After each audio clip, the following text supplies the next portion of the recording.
My name is Sean Pevsner.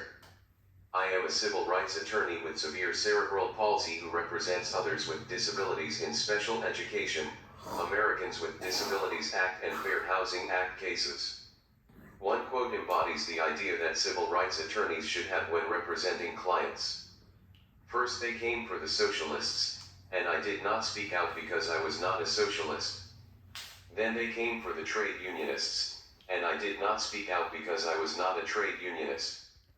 Then they came for the Jews, and I did not speak out because I was not a Jew. Then they came for me, and there was no one left to speak for me. This is a quote by a German Protestant pastor named Martin Niemöller. In 1937, Pastor Niemöller was imprisoned in Sachsenhausen and Dachau concentration camps for his opposition to the Nazis.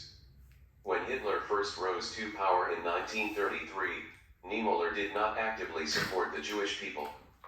He opposed Nazi discrimination against Christians, but like many Germans at the time, he had little sympathy for his Jewish neighbors.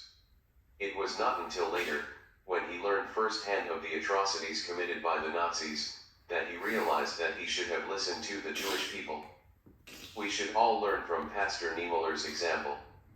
Too often do we fail to see and love our neighbors as we see and love ourselves. It is as important today as it was then that we all listen to and advocate for our fellow human beings who are encountering oppression.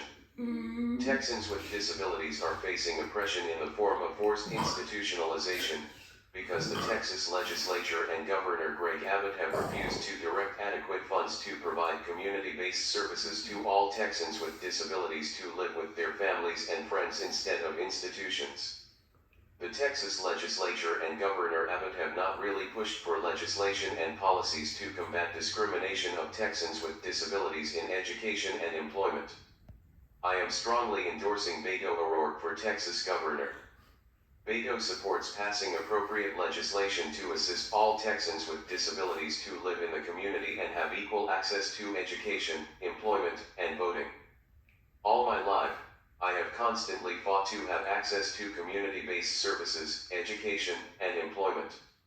I graduated from the University of Texas at Austin for my Bachelor of Arts in Greek and Latin in 1998 and my Doctor of Jurisprudence in 2004.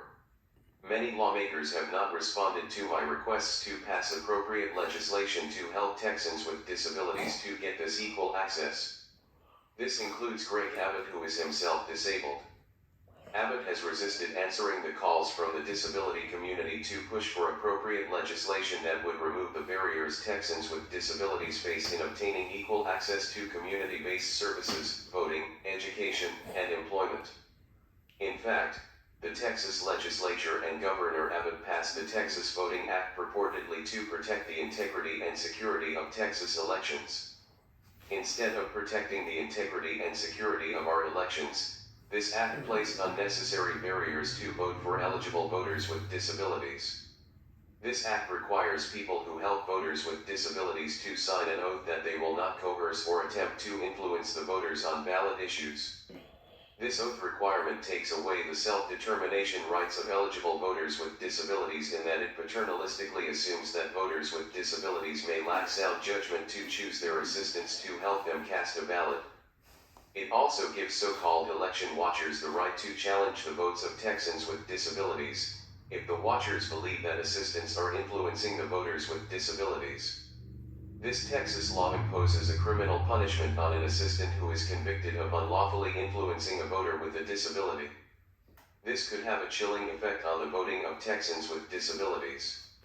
With his support for this voter suppression law and his refusal to craft effective legislation that would help combat the oppression of Texans with disabilities, Abbott is behaving like Pastor Niemöller did when the Nazis first took power in Germany. Abbott refused to participate in the nonpartisan Texas Issues Forum. He did not even provide answers to the questionnaire created by the nonpartisan organization that coordinated this forum. Beto both participated in the forum and provided very substantive answers to the questionnaire. Beto takes the philosophy of nothing about us without us, used by many members of the disability community. In fact, Beto has collaborated with the disability community to create his disability rights platform. When he defeats Abbott, Beto will continue his collaboration with Texans with disabilities to fully implement legislative initiatives that would combat oppression of Texans with disabilities.